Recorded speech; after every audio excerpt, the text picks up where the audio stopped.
Hi, my name's Phil. I like talking about politics. In this video, I'd like to discuss the way Boris Johnson's government have yet again completely overridden more regional authorities, this time in Manchester in the northwest of England, in yet another power trip which is going to heap further misery onto an already hard done by population. But first, if you'd like to be notified of daily news and politics, please subscribe to the channel and click the bell notification icon. So for the past few days, the government has been trying to get much of the north of England into their shiny new tier system for COVID restrictions, including putting places like Greater Manchester into what they call tier 3. Now, that in itself is only a problem in that the restrictions being applied are not strong enough according to all the scientific experts, both the government and independent ones. But where the political difficulties occurred is in terms of the support offered to those affected. The Mayor, Andy Burnham, led other local authority leaders in cross-party agreement that the government would need to help those who would face financial hardship as a result of those restrictions. Remember, those restrictions that the government, Boris Johnson's government, wished to place on them. Yesterday, the government refused to come to agreement and have unilaterally forced their tier 3 restrictions on the region. And for what? What was the sticking point at the end? It turned out £5 million extra. That was it. Now, I hear Boris Johnson likes statistics, and it was World Statistics Day this week, so let's try this on for size.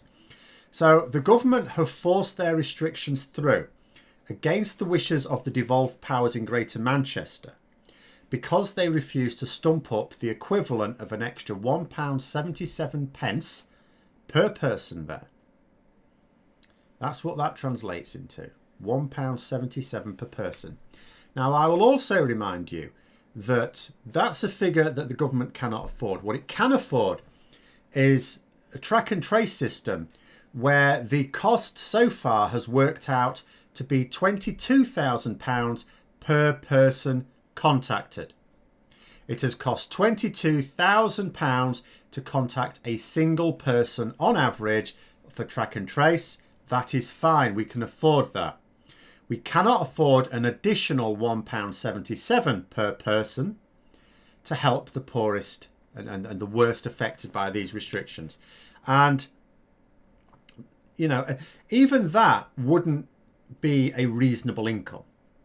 You know, it would at least be in line with what they'd been getting up till now was the general idea. It would at least stop them facing severe financial hardship.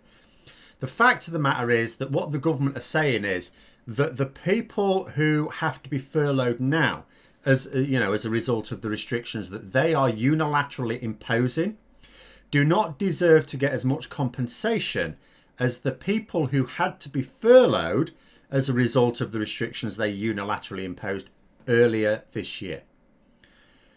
Now, why is that? Is that because earlier this year it was hitting a lot of Tory areas in the south of England, and now that it's mostly hitting areas in the north, Sodom? Because that's what it sounds like to me. And then there's the other side to this. So some may try and argue that, well, the restrictions are needed, they're necessary, and they need to be applied quickly. You know, we can't have all this silly negotiating going on. You know, to have the desired impact, you've got to be able to put these restrictions in right now. So maybe those people blame the local devolved powers for the impasse. Well, they should have been more reasonable. We needed the restrictions. They should have negotiated after they were already in place to what help could be given. That may be their view. So then there's the other side of it. How do we know that the restrictions that Boris Johnson has just forced upon Greater Manchester, against the wishes of the authorities there, even work? Because we cannot just go along with the notion that these restrictions are going to help the situation. We've no evidence for that at all. These measures are not supported by SAGE, the Scientific Advisory Group for Emergencies, the government's own scientific advisors. When Keir Starmer asked the Prime Minister last Wednesday, on what basis did Johnson claim that his restrictions would actually work, the Prime Minister did not answer the question. He just responded that they will work, or the restrictions will work. It was literally like this. What makes you think these measures will work? Yes. That's not answering the question. Starmer had also pressed Johnson to publish the work upon which his strategy is based and to talk about, so what is your exit strategy? How is this going to get the people of Greater Manchester and other parts of the north of England out of this? You know, again, the Prime Minister has not produced any working behind his latest strategy. He hasn't explained upon what he is basing it. So the government cannot provide any evidence that their strategy will even work. Not even a decent hypothesis. There's no work at all on it. So then we look at their track record. So, okay, you go in at the moment. It's not immediately obvious how these measures are going to improve the situation. The scientific advisors are not saying it will improve the situation appreciably. He's not telling us upon what it's based. So we'll look at how they've done so far, because it's not like they're only just applying regional restrictions. This has been going on for months. Greater Manchester has already had local restrictions imposed upon it for like a couple of months at least. You know, this did not improve their situation. It's 2 months later and his eyes have actually got worse. Like everywhere else, like almost everywhere else that the government has imposed local restrictions, the situation has actually gotten worse. So the government, whose local restriction strategy so far has actually made things tangibly worse, not better, now says they're going to try something else. Now, that something else is not what their own scientific advisors are telling them to do, and they won't publish any scientific evidence to promote their ideas either. They've also decided to randomly tell a load of people that they can't work while these restrictions are in place, but that they won't compensate for them adequately. So local leaders trying to represent the citizens in the region suggest to the government, this is your mess. We'd appreciate some help. We don't mind pitching in, all hands to the pump and all that. It is your mess, but we would appreciate if you at least rolled up your sleeves and did something to help. The government don't see why they should help clear up their own mess, especially as they're not even sure that what they're doing will even clear up the mess. In fact, they're pretty sure it won't, because it never has in the past, and their own scientific advisors say it won't help. So the local authorities insisted.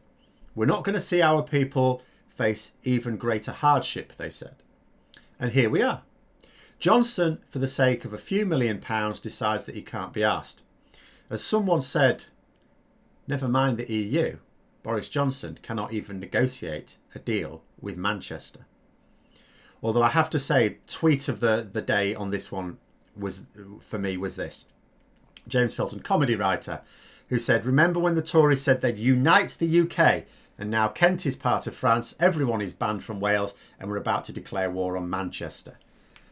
And I have to say, when the government decided to erect another internal border, Brexit border, around Kent, there were people saying that, you know, the SNP must be furious because Kent was going to be independent before Scotland.